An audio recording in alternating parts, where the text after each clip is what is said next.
ჩვენი ოჯახი დაბრუნდა პირდაპირ ეთერში რეკლამამდე ჩვენ დავაანონსეთ თემა ვისაუბრებთ პაპილომა ვირუსზე და იმ ვაქცინაზე, რომელიც უფასოდ გვეძლევა და დიდი იმედი მაქვს, რომ ამას გამოიყენებს ჩვენი მოსახლეობა. ჩვენი სტუმარია მედიცინის დოქტორი, მე გინეკოლოგი მადონა ჯუღელი. ვინ თუ არა თქვენ ამ თემაზე სალაპარაკოთ აქ სტუდიაში უნდა მოგვეწია. მადლობა აქ მოსვლისთვის. პირველ რიგში უფრო ცხადი რო გახდეს რაზე ვისაუბრებთ, რომ აგვიხსნათ რა არის პაპილომა ვირუსი, რას ნიშნავს და რის მატარებელია. დავიწყოთ იმით, რომ ყველაზე ხშირად გავრცელებული სქესობრივი გზით გადამდები ინფექცია. ეს უკვე ძალიან ბევრ ამას მეტყველებს, რომ ჩვენ ყოველთვის უფრო მეტ აქცენტს ვაკეთებდით იმ ბანალურ ინფექციაზე, როგორც არის სოკო მაგალითად, ან თუნდაც ტრიხომონა, მაგრამ აღმოჩნდა, რომ პაპილომა ვირუსი შეიძლება ითქვას, რომ ინტენსიურია. დიახ. 80% ადამიანი შეიძლება დაავადდეს ცხოვრების განმავლობაში, ანუ 10-დან 8 ქალი და არა მარტო ქალი, კაცებსაც ვისაუბრებთ, დაავადდეს ამ ვირუსით, რომელიც შეიძლება სპონტანურად გავიდეს ორგანიზმიდან, მაგრამ 20% შემთხვევაში შეიძლება დარჩეს. და თუ რჩება რა ხდება მერე? კეთილი. ვირუსის თვითონ ტიპირება, რო ვთქვათ, არსებობს 200-ზე მეტი ვირუსი ამ ოჯახში, პაპილომა ვირუსის, მაგრამ 40 აზიანებს ანოგენიტალურ არეს, ანოგენიტალური, ანუ სასქესო ორგანოებს. მათ შორის რამდენიმე, შეიძლება ითქვას 13-15 არის მაღალონკოგენური. რას ნიშნავს მაღალონკოგენური? როდესაც მას პოტენცია იმის, რომ შევიდეს უჯრედში და დააზიანოს მას, აქ მაღალი და შესაბამისად გარკვეული დროის შემდეგ, თუ ეს ვირუსი რჩება ორგანიზმში, ის იწვევს კიბოს წინარე დაავადებებს. ამ კიბოს წინარე დაავადებებში, რა თქმა უნდა, პრევალირებს საშვილოსნოს ყელის კიბო, იმიტომ რომ უფრო მეტად გამოვლინდა და ეს სკრინინგული მეთოდები, რომელსაც ჩვენ იქამ ამის შემდეგაც ვისაუბრებთ, გამოავლინა. თუმცა ბოლო 10 წელია მოიმატა იმ დაავადებებმა მამაკაცებში, რომელიც გამოწვეულია ადამიანის პაპილომა ვირუსით. რა მაინტერესებს ის, აი საიდან წარმოიქმნება? ეს არის სისუფთავის თუ რა როგორი იწყება? არა, ეს არის სქესობრივი გზით გადამდები ინფექცია, თუმცა არსებობს ასეთი, რომ ეს არ არის, სულაც არ არის შეიძლება საჭირო სქესობრივი ურთიერთობა, კონტაქტური გზიდაც გადადის. ასევე შესაძლებელია დედიდან შვილზე, როდესაც ორს ქალი არის ორსულად, ის ატარებს ამ ვირუსს, განსაკუთრებით თუ ეს არის გამოვლენილი მეჭეჭებით და მშობიარობის დროს შეიძლება ბავშვი დაინფიცირდეს. ანუ ლორწოსთან შეხება რომ აქვს აქედან? ანუ შეიძლება წყალი, ჭიქით, ამეთ ჭიქით არა. ჭიქით არა. კოცნით. უფრო კონტაქტური გზით არა, სქესობრივი აი ურთიერთობა თვითონ, მაგრამ იყო კვლევები ჩატარებული, როდესაც თუნდაც პატარა ბავშვებს, გოგონებს, ბიჭებს ან 3-5 წლის ასაკში ეს დერმატოლოგების კვლევა იყო, რომელსაც არანაირი სქესობრივი ძალადობის ნიშნები არ ჰქონდათ ეს ვირუსი. შესაძლებელია ეს ზუსტად ეს გზა იყოს, რომ ეს იყოს გადასული, როდესაც ქალმა იმშობიარა და იმან დაინფიცირა თავისი. ანუ შიცი თუ არ გადადის თქვათ ორსულობაში და მშობიარობის დროს ეს უბრალოდ კონტაქტური გზით აკეთებს კი, ეს არ გადადის სისხლით, ეს გადადის ლორწოვანი ლორწოვანზე, კანზე კონტაქტი. სისხლით არ დაახლოებით არც ნერწყვით. დაახლოებით რა პერიოდში ერთხელ უნდა ვაკონტროლოთ პაპილომა ვირუსის ტესტი, ხო? კეთილი. როგორც ასეთი, რომ ჩვენ თავიდან ავიცილოთ ყელის კიბო და არა პრეკანცერი ყველა. ჩვენთან არის ასეთი მოცემულობა, რომ 3 წელიწადში ერთხელ კეთდება თუ ეს არის პაპ ტესტი და დღევანდელ დღეს შემოსული უკვე 30 წლის შემდეგ კეთდება ადამიანის პაპილომა ვირუსის მაღალონკოგენების ტიპირება და თუ იქ ვირუსი გვაქვს ნეგატიური 5 წელიწადში ერთხელ.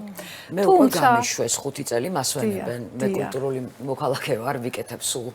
ძალიან კარგი, ძალიან მისასალმებელია და თუმცა ერთი რამ შემიძლია ვთქვა, რომ 5 წელი არის ზუსტად ის, რომ ჩვენ თუნდაც 5 წლის შემდეგ დავიჭიროთ ეს ყველაზე ესეთი მაღალი ხარისხის დაზიანება. ეს არის მესამე ხარისხის დაზიანება. ანუ შემიძლია ვთქვა კარცინომა in situ, ანუ ადგილზე.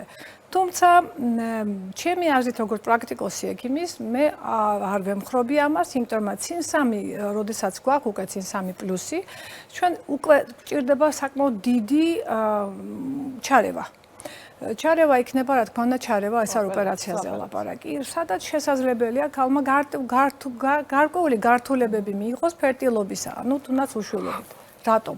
ჩარევას ნიშნავს, რომ თქვენ იკვეთება ნაწილი საშუალო სუნსყელის, იქ რა თქმა უნდა. და უბრალოდ ის, რომ პრევენცია ჩატარდეს, ეს არ არის აუცილებლად, ეს არის მე ვამბობ სკრინინგული მეთოდების, როცა არის პაციენტი, უნდა მივიდეს, მაგრამ ექიმთან რომ უნდა მივიდეს წელიწადში ერთხელ ქალბატონის და მამაკაციც, ეს იმას ნიშნავს, რომ თუ ოდნავ მაინც, თუნდაც ის არის მეჭეჭები მაგალითად, ან არის მეორე ხარისხის დაზიანება, უკვე დროულად ხდება ჩართულობა. აქაც არის ძალიან მნიშვნელოვანი, უნდა გამიჯნო. ინდივიდუალური მიდგომა. ჩვენ ხო ვილაპარაკეთ, რომ დღევანდელ დღეს მედიცინა არ არის მარტო რომ მე გაიდლაინი დავწერე რაღაცა კლინიკური რეკომენდაცია და ყველა ერთნაირ რაღაცას ვაკეთებ და არა. თუმცა არსებობს ესეც დაამნიშნელოვანია, მაგრამ არსებობს ინდივიდუალური პერსონალიზაცია. ძალიან მნიშვნელოვანი რამ არის, ყველა ამ გაიდლაინით აპელირებს ყველაფერზე, ხო? თუმცა არსებობს ინდივიდუალური და პერსონალიზირებული მიდგომა, რაც ეხლა დღეს დაანონსა კენედი, რომელიც არის დღეს ჯანდაცვის მინისტრის ამერიკის შეერთებულ, რომ გავიკეთოთ, რომ ექიმებმა შევქმნათ ინდივიდუალური, ანუ პერსონალიზირებული პაციენტთან მიდგომა, რომელიც მეტად გაუმჯობესებს საზოგადოების ჯანდაცვას. ეხლა თემა, რომელიც მართლაც მნიშვნელოვანია მოზარდებისთვის, ჩემმა შვილმა ასე აიღო და თავისით გადაწყვიტა, რომ გაიკეთოს პაპილომავირუსის საზრდო, დამირეკა, რომ მივდივარ. ძალიან გამიხარდა, მეთქი ფული გააქვს, იმიტომ რომ ვიცი, რომ ეს იყო რაღაც კონკრეტულ თანხებთან დაკავშირებული და ღირდა ძალიან ძვირი, ხომ? რა ღირდა აქამდე 900 ლარამდე ღირდა. 900 ლარამდე. ახლა ეს აცრაც, პაპილომავირუსის აცრაც გვეძლება უფასოდ, სახელმწიფოსგან წავიდა, აიცრა უფასოდ. რა საკიდან უნდა აიცრას ქალიც და კაციც და აქვს თუ არა მნიშვნელობა, მას დაწყებული აქვს თუ არა, ვთქვათ, სქესობრივი ცხოვრება. მაგას არ აქვს მნიშვნელობა და ძალიან მნიშვნელოვანია 15 წლამდე იყოს ჩატარებული აცრა. როგორ არის იცით, იმ კვლევებმა, რომელიც ფაქტობრივად 20 წელიწადია მიმდინარეობს, აჩვენა, რომ რაც უფრო ადრეა გოგონა ან ბიჭი აცრილი, იმისი პრევენცია მეტია, ამიტომ ის იმუნური პასუხი მეტად უზრუნველყოფს იმ ანტისხეულების ჩამოყალიბებას. მთავარია ეს არ იყოს 8 წლამდე, სადაც არ შეიძლება აცრა, ეს არ არის 8 წლა, ეს არის ქალი ორსული და როდესაც ლაქტაციის პერიოდშია. იმის შემდეგ 9 წლიდან ზემოთ შეგიძლიათ სახელმწიფო პროგრამას აქვს ეს ნამდვილად უფასო პროგრამა, მანამდე იყო ეს 4 ვალენტიანი, რას ნიშნავს 4 ვალენტი, მასში შედიოდა 4 ტიპის საწინააღმდეგო. დღევანდელ დღეს უკვე ამხელა ფუფუნება გვაქვს და უკვე 9 ტიპის პაპილომავირუსის საწინააღმდეგოა და შეგვიძლია ითქვას, რომ აი ამ ვაქცინაციის ჩატარების შემდეგ, თუმცა კიდევ ახსენებ, რომ თუ ეს არის 15 წლამდე, მაგრამ 26 წლამდე ჩატარებულიც მნიშვნელოვნად ჩემი შვილი ახლა ფანტასტიკურია 26 წლამდე ჩატარებული ვაქცინას აქვს უდიდესი შესაძლებლობა დაგიცავას. დღევანდელ დღეს FDA-მ უფლება მოგცა, ეს არის ის რეკომენდაცია, რომ ჩვენ 45 წლამდე შეგვიძლია ავცრათ უკვე ქალბატონები და მამაკაცები. დღეს უკვე მამაკაცების შესაძლებლობა აქვს მამაკაცებს, რომ აცრა ჩაიტარონ, მანამდე იყო 26 წლამდე და დღეს 45 წლამდე დაანონსა სახელმწიფომ და ეს ითვლება, რომ მე ვთვლი, რომ ეს არის უდიდესი ნაბიჯი. ნაბიჯი იმაზე, რომ 2020-ში ეს არის ანსამბლე, რომელმაც დაანონსა, რომ თუ ჩვენ 2030 წლამდე ჩავატარებთ 90%-ით იქნება მოცვა ვაქცინაციის, რა თქმა უნდა, 70% სკრინინგი და 90% კურნალობის ჩათვალეთ, რომ ფაქტობრივად 100,000 ქალბატონში 4 მარტო შეიძლება 4 იყოს кейსი, როდესაც იქნება ონკოლოგია. ანუ ჩვენ შევძლებთ დავამარცხოთ ეს პათოლოგია.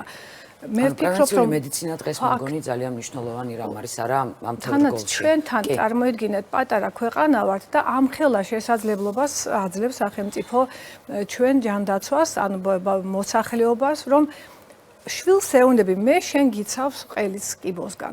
მამაკაც იცავს ასოს ანუსის და მესამედში ხორხის, ანუ თავკისრის კიბოსგან. მესამედია წარმოიდგინე. ძალიან კარგი. ეხლა ეს კითხვა მაქვს.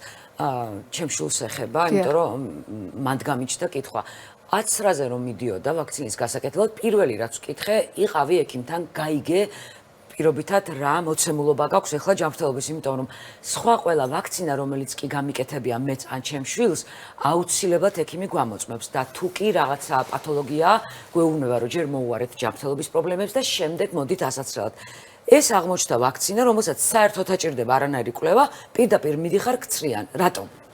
პირველ რიგში ის რომ ვაქცინას ჭირდება კითხვარი უნდა შეავსოს იქ ადგილზე უბრალოდ. ადგილზე, რა თქმა უნდა, იმუნოლოგი ხვდება და ის კითხვარი ივსება. იმაში არ უნდა იყოს ტემპერატურა მაღალი, ანუ არ უნდა იქონდეს ამ ეტაპზე მწვავე ანთებითი პროცესი, ვირუსი, თუნდაც ანთებან რომელიმე ისეთი დაავადება, ამ ეტაპზე მწვავე და არ უნდა იყოს ორსულად, ლაქტაციის პერიოდში არ უნდა იყოს და 8 წლამდე არ უნდა. და ვაგინალური რაიმე დაავადებები თუ აქვს მაგალითად?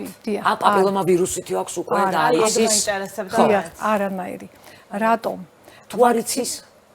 მე და ის აუცილებლად უნდა იყოს მისული ექიმთან იქამდეც, ისედაც რომელიც პროფილაქტიკური გასინჯვა და ისედაც არის ჩვენი დაღუპვა. ისედაც. მე ესე იგი მე დავაგვიანე, ხო? შეხედეთ, როდესაც ჩვენ გვაქვს პაპილომა ვირუსი. წინ ერთი, წინ ორი ნუ დიახ. თუ გვაქვს წინ ერთი პრობლემა არ არის, თუ გვაქვს წინ ორი და ვიცით რომ ეს არის 30 წელზე მეტი და ჩვენ მკურნალობა გვაქვს დასაგეგმი და მკურნალობთ, მიუხედავად ამისა, თქვენ იკეთებთ ვაქცინაციას. იმიტომ რომ ვაქცინაციას როგორც თქვით რომ არის 9 ტიპის პაპილომა ვირუსის საწინააღმდეგო. ჩვენ ხომ რეალურად 0.33%-ია რომ ერთად გქონდეს 4 ვირუსი ერთად. აქედან გამომდინარე, თქვენ გიცავთ ის პაპილომა ვირუსი იმისგან რაც თქვენ გაქვთ კი არა, რამეც არა გაქვთ. და რატომ? იმიტომ რომ თქვენ შესაძლებელია გქონდეს სხვა ურთიერთობები მომავალში, ან მოხდეს ის რომ თქვენ პარტნიორს გქონდეს სხვა ურთიერთობა, ანუ ჩვენ ამაზე არ გავავრცობთ ამ ინფორმაციას, უბრალოდ ვამბობთ რომ ჩვენ ამ ეტაპზე დაინფიცირებული ვართ შეიძლება 1 ან 2 ტიპის ვირუსი, თუნდაც 3, მაგრამ იმ ვაქცინას აქვს შესაძლებლობა დაგიცავთ სხვა ტიპებისაგან. აი, გავიკეთე ვაქცინა, გვერდითი მოვლენები თუ აქვს ბოდიში, რა ვიცოდი კიდე. აი, სხვა ყველა ვაქცინას ახასიათებს მაგალითად ტემპერატურის მატება, ციება და ასე შემდეგ. ამ ვაქცინას რა აქვს? იგივე. ანუ არ უნდა ხო, შესაძლებელი ალერგიული რეაქცია გქონდეს, იმიტომაც არსებობს ეს რომ არ უნდა გაკეთდეს ქუჩაში და უნდა არსებობდეს სადაც არის პოლიკლინიკა, ანუ სადაც ხდება ვაქცინაციის კაბინეტი, ის ექიმი მობილიზებულია, რომ შესაძლებელია იყოს ალერგიული რეაქცია თვითონ იმ კომპონენტების მიმართ, რომელიც შედის თვითონ ვაქცინაში, როგორც სხვა ვაქცინა, იყოს სიცხე, ან ალერგიული რეაქცია ადგილობრივი. ყველა შემთხვევაში ეს ინფორმაცია ყველანაირად ეძლევა პაციენტს და თვითონ ექიმაც იცის 15 წუთი დაყოლება ხდება ეგ პაციენტის თვითონ იმ კაბინეტში დაკვირვება და შემდგომში უკვე. აი ამაზე ძალიან დიდი კვლევები აქვს ჩატარებული ძალიან ისეთი მოწინავე სახელმწიფოებს. შარშან ჩვენ გადავამზადეთ 100 ექიმი, ეს იყო ჯანმოს და ევროკავშირის ეგიდით ჩატარებული, სადაც ვაქცინაციის გაცნობა იყო. ჩვენ გადავამზადეთ ევროპა და ამერიკა, არა მაგარი. ჩვენ იმათმა ჩვენც ვამზადებთ. მე შემიძლია ვთქვა, ძალიან კარგი რაღაცა თქვით, ნანიკო, რომ ჩვენ გვაქვს ამისი უფლებაც და უნარიც.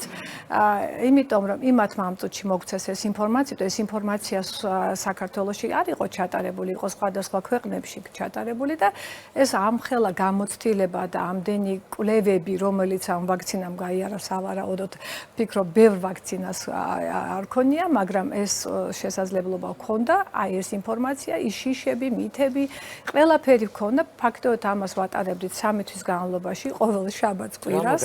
დიახ, იყო ესეთი ჩართული იყვნენ ახალგაზრდა ექიმებიც და ამ საკითხში და მე ვფიქრობ, რომ აი თქვენი შვილი რო დღეს ასე თვითონ მივიდა, ეს უკვე წარმატება. დიახ. ეს არის მოზადებს ჩვენზე მეტი კიდე რაღაცა საერთო ინფორმაციები აქვს და ცვლიან და მეც მიხარია, რომ დღეს იმის შესაძლებლობა აქვს მოზარდებს, რომ თვითონ მოიძიონ ინფორმაცია და ხშირ შემთხვევაში შეიძლება ჩვენზე მეტადაც იყვნენ მათვიცნობიერები. რა მაინტერესებს? მე დავაგვიანე.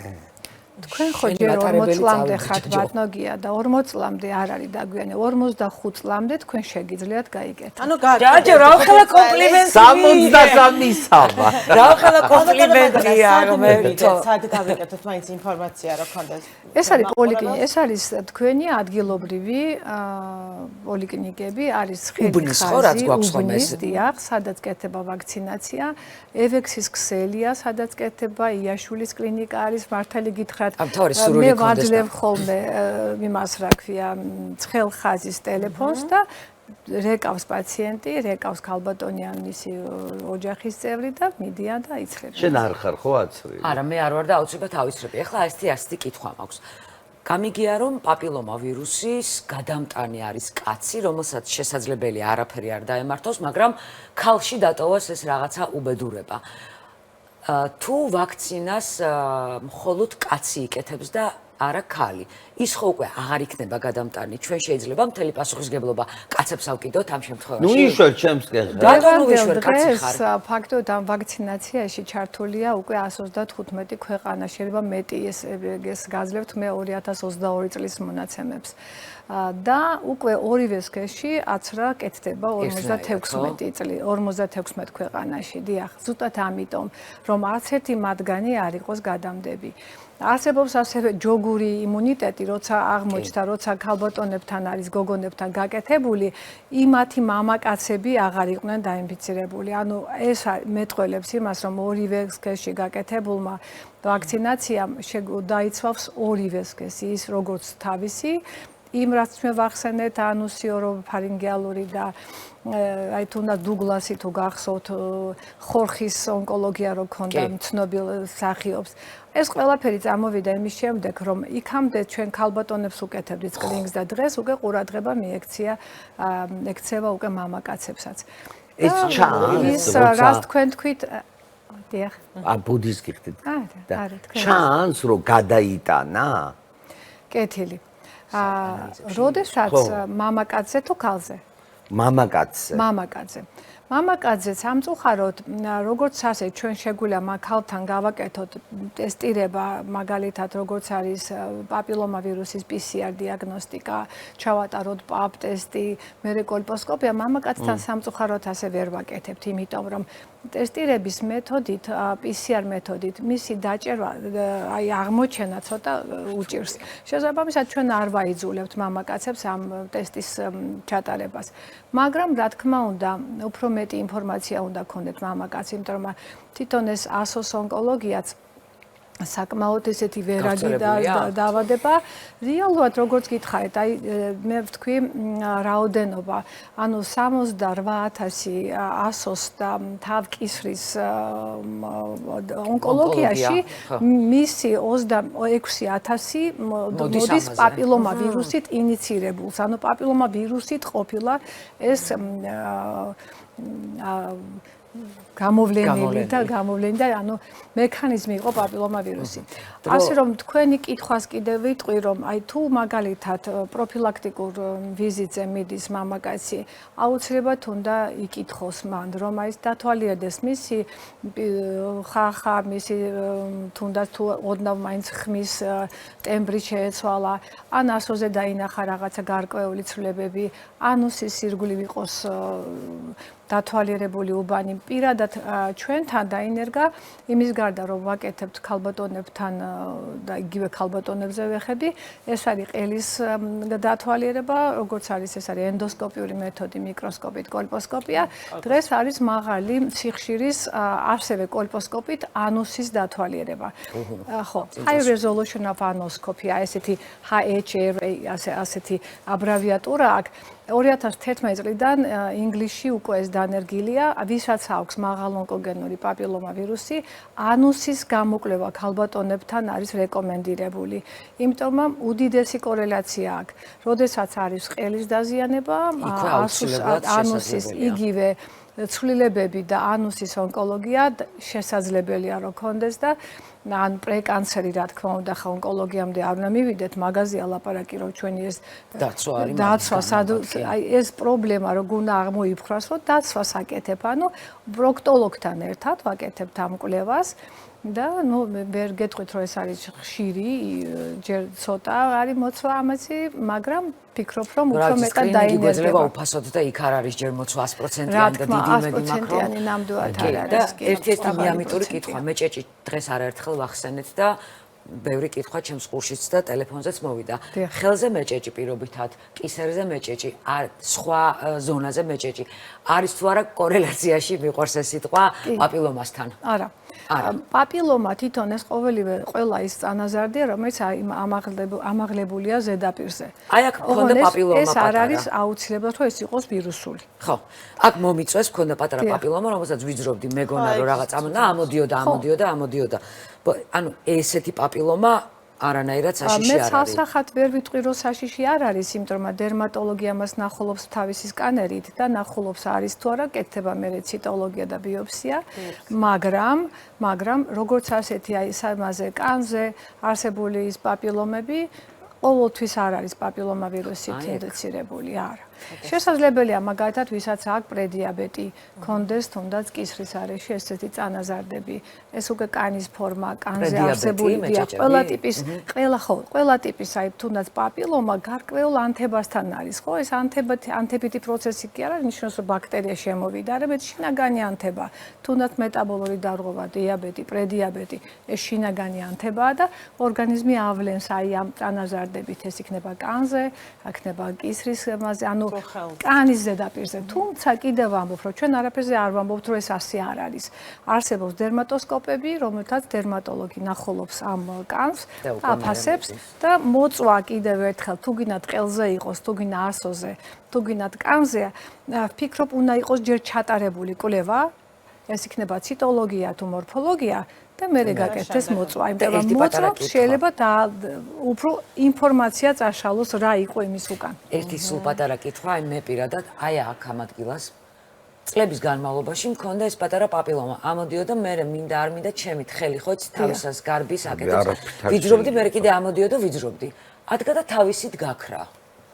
ანუ მქონდა ანთებითი პროცესი ორგანიზმში და გაიარა. არა, ფესვით არ მოიღე პაპილომას გამორიცხულია. შენ თვითონ კანიც რა არის? კანი არის როგორც სარკე. თუ რაც დაავადებები გვაქვს ჩვენ შინაგანით, ეს იქნება კუჭნაწლავი, ბიოცენოზის დარღვევა, თუნდაც გინეკოლოგიური, ენდოკრინოლოგიური, კანი პასუხობს. და თავისით გაქრა ალაგდა. ქონდათ რაღაცა გარკვეული ცვლილებები ორგანიზმში, რამაც იჩინა თავი და მე შემდგომში ორგანიზმს აქვს ეს უნარი. ანუ თუ ჩვენ კარგად მოусმენთ, ჩვენ შეგვიძლია ვიცოდეთ რა გვჭირს. ეს იქნება კუჭნაწლავი, გინეკოლოგია, თქვენ წყებული კანამდე დამთავრებული არა. ეს ხო ჰოლისტიკა, მთლიანი ყველაფერი. არ შეიძლება მარტო გინეკოლოგია ცალსახე არსებობდეს და მარტო პაპილომა ვირუსი იყოს. აი პაპილომა ვირუსი უცებ გეტყვით. დიდ პროცენტში რას ნიშნავს, რატო უნდა არ გვეშინოდეს და რატო უნდა ვიყოთ მეტად ყურადღებით. იმიტომ რომ თუ ჩვენ გვაქვს იმუნური პასუხი დაქვეითებული, არა კვები, თუნდაც ძილღვიძლის დარღვევით, სხვადასხვა მიზეზებით და თუნდაც სხვადასხვა პრეპარატების მიღებით, ჩვენ ის ვირუსი იქნება, პაპილომა ვირუსი იქნება თუ სხვა, მსგავსი რამე, რა თქმა უნდა, ის თავს იჩენს. ანუ ბარიერი არ არის და როცა ჩვენ უსმენთ ორგანიზმს და ვიცით რომ აი ჩვენ ამას რო შევჭამთ ან ამას დავიძინებთ და სტრესი გვექნება რომ ჩვენ სხვისკენ აი ელემენტარად რო ავიღოთ პაპილომა ვირუსის უნარი გავიდეს ორგანიზმიდან არის 80% შემთხვევაში დამოკიდებული არის კან. შეიძლება კაცმა მოგიტაროს, მაგრამ სწორი ცხოვრების წესით შეიძლება გავიდეს. მაყურებელს მინდა მივმართო, რომ უფასოდ გვაქვს მეგობრებო ეს არაჩვეულებრივი ვაქცინა. თუ თქვენ კარგად მოისმინეთ და ურად იღეთ, რომ ეს არის აუცილებელი, შეგიძლიათ თქვენი უბნის პოლიკლინიკას მიაკითხოთ, მიაკითხოთ ევექსის კლინიკებს და მოკლედ სრული თუ გაქვთ აუცილებლად იპოვით ადგილ, სადაც თქვენ ამ ვაქცინას გაიკეთებთ. გაუფრთხილდით ჯანმრთელობას, თქვენ კი მადლობა მობრძანებისთვის. დიდი მადლობა. პასუხებისთვის და ასევე შეგიძლიათ ცხელხაზაც დაარეკოთ და ამოწურა ინფორმაციას. ცხელი ხაზი არ ვიცით, აბა თქვით. ძალიან ხაზის ნომერი აზე პირად არის. მოკლედ რეკლამის ჩვენ გითხარით და მე გავახცე. მე თქვენ გეტყვით ეხა რო გავალთ ჩვენ და მე ვიტყვით. მაშინ მაგ ხოლმე დანიშნულების ფურცელში და ნახავთ არ იქნება სამწუხაროდ ჩემი შვილის ტელეფონიც არ მახსოვს ზეპირად. რეკლამის შემდეგ დალიჩნელებით და დაგიფრონტებით.